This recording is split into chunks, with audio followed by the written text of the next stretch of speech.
Bismillahir Rahmanir Rahim. Assalamu alaikum. You're watching Humsab TV and I am Muneeb Hamid with the English news. Prime Minister Shahid Khaqan Abbasi decides to abolish Gilgit-Baltistan Council. Prime Minister Shahid Khaqan Abbasi has decided to abolish the Gilgit-Baltistan Council and transfer its powers to the Gilgit-Baltistan Legislative Assembly. An official of the GB Council on condition of anonymity told that a high-level meeting was held in Prime Minister House Islamabad on Thursday, where Mr. Abbasi directed the authorities concerned to abolish the Gilgit-Baltistan Council within a month. GB Chief Minister Hafizur Rahman, Federal Minister for Kashmir Affairs and Gilgit-Baltistan Chaudhry Parjeez Tahir, Planning Deputy Chairman Sartaj Aziz and senior government officials attended the meeting. The powers currently exercised by the GB Council would be shifted to the elected GB Legislative Assembly. For this purpose, the Ministry of Kashmir Affairs and Gilgit-Baltistan would prepare a draft which would be sent to the Law Ministry for approval. Supreme Court regrets government talks with Tehreek-e-Labbaik to end sit-in. Supreme Court has said that negotiations like the ones the government held with the leaders of Tehreek-e-Labbaik Ya Rasulullah to end its 20-day sit-in at the Faizabad interchange encourage protesters to try to take over the capital and paralyze state functions in a bid to pressurize the government for the acceptance of their demands. The observation came during the hearing by a two-judge Supreme Court bench headed by Justice Mushir Alam of a suo motu case about the use of abusive language by the Tehreek-e-Labbaik Ya Rasulullah leaders in their speeches during the sit-in. When court deplored the absence of preventive measures to deal with Faizabad-like situations in future, Attorney General Ashraf Osaf informed that it had a draft Anti-Riot Protection Bill 2018 aimed at dealing with such situations in future was expected to be taken up by the Federal Cabinet at its next meeting on Tuesday. The AG conceded that Section 144 of the Criminal Procedure Code was not enough to prevent such circumstances. Alcohol is prohibited in all religions. The sanctity of the fasting month should be respected. Sajid Ishaq, CEO, Humsab TV. The CEO, Humsab TV, Sajid Ishaq, said in Humsab TV program News Reviews that alcohol is prohibited in any religion and the clause 37H of the Constitution of Pakistan should be amended according to which alcohol is permitted for non-Muslims, and it is the demand of Pakistani non-Muslims that the sale and purchase of alcohol should be banned in the month of Ramzan for Christians. This holy month must be observed sacredly. Afghans submit 1.17 million war crime claims to International Court. International Criminal Court began collecting material 3 months ago for a possible war crimes case involving Afghanistan. It has gotten a staggering 1.17 million statements from Afghans who say they were victims.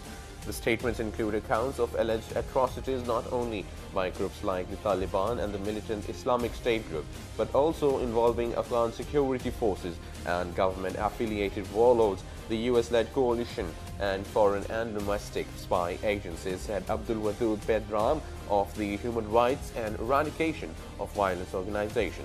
Based in parts on the many statements, ICC judges in The Hague would then have to decide whether to seek a war crimes investigation. It's uncertain when that decision will be made. Matlubur Rahman, actor who played Zakuta in Anak Wala Jinn, passes away in Lahore. Actor Matlubur Rahman, also known as Munna Lahori, who played the beloved Jinni Zakuta in the famous children's television show Anak Wala Jinn, passed away at the age of 68. Rahman was suffering from paralysis and diabetes but was unable to get proper medical treatment due to financial difficulties. He left behind his wife and 5 children. Rahman, who was born in 1949 in Lahore, remained associated with the theatre and television for 40 years and became a household name in 1993 when he played Zakuta. His standard dialogue, "Tell me what is to be done, what should I do, what should I eat?" became immensely popular amongst children. Iran president slams United States recognition of Jerusalem as Israel's capital. Iran's president on Friday strongly criticized the Trump administration's recognition of Jerusalem as Israel's capital and urged Muslims to support the Palestinian cause. Hassan Rouhani also lashed out at the United States for imposing a ban on travelers from 6 largely Muslim countries. He was addressing a congregation after Friday prayers at Makkah Masjid in the southern Indian city of Hyderabad during a three-day visit to India. Rouhani called for the unity between Sunni and Shia schools of thought of Islam. He said that Shias, Sunnis and people of other ethnicities coexisted peacefully in Iraq and Syria for centuries until the West created discord there. Rouhani is to meet on Saturday Indian Prime Minister Narendra Modi in New Delhi. He said India and Iran were cradles of Asian civilization and that this century and the next would belong to Asia. Rouhani also referred to the fatal shooting of 17 people at a Florida high school and said this showed that material progress alone cannot guarantee peace in the United States. He urged Muslims to follow Islam's moral code of conduct. Turkey and United States agreed to work together in Syria. Turkey and United States on Friday agreed to work together in Syria after weeks of tensions over Ankara's latest cross-border operation that raised fears of a military confrontation between the two NATO allies. U.S. Secretary of State Rex Tillerson and his Turkish counterpart Mevlut Cavusoglu said after talks in Ankara that the two sides would set up working groups to solve key issues that have been bedeviled relations. They gave few details on how this could be achieved but indicated that solving a dispute over the control of the flashpoint town of Manbij was a priority. We are not going to act alone any longer, not US doing one thing, Turkey doing another, Tillerson said after the talks. We will work together. We have good mechanisms on how we can achieve this, he added. Cavusoglu said Turkey and the United States agreed on the need to normalize relations.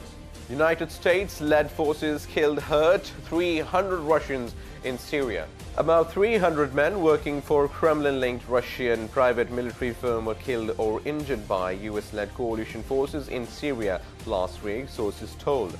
However, according to Russian officials, there was initial information about the death of 5 citizens, but they had no relation to Russia's armed forces. The timing of the casualties coincided with a battle on February 7 near the Syrian city of Deir al-Zor, where, according to U.S. officials and associates of the fighters involved, the U.S.-led coalition forces attacked forces aligned with Syrian President Bashar al-Assad. A source who knows several of the fighters said the death toll was in excess of 80 men, while Russian military doctor told that around 100 had been killed. The wounded evacuated from Syria in the past few days have been shifted to 4 Russian military hospitals, according to 5 sources familiar with the matter. Qatar proposes European Union-style security pact for Middle East. Middle Eastern states should put their differences behind them and forge a security pact modeled on the European Union in order to pull the region back from the brink, Qatar's Emir Sheikh Tamim bin Hamad Al Thani said on Friday. He asked the international community to keep up diplomatic pressure on the countries concerned to achieve that, but offered few other details. I believe that it is time for wider regional security in the Middle East. It is time for all nations of the region to forget the past, including us, and agree on basic security principles and rules of governance, and at least a minimum level of security to allow for peace and prosperity, Sheikh Tamim told a security conference in Munich.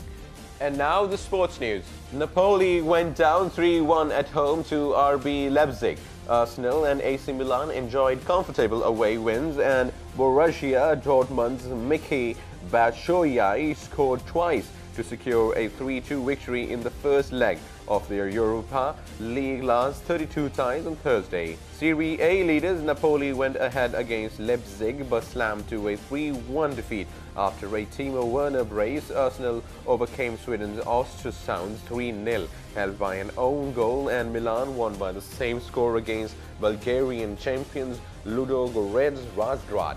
And now the weather update for the next 24 hours.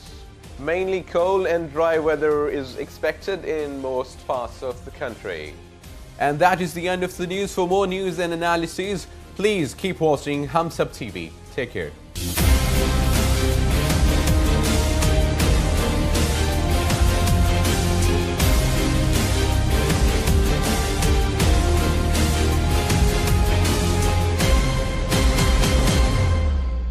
Please subscribe to Humsab TV and hit the notification icon on the screen to get the latest updates of our channel. Thank you for watching Humsab TV.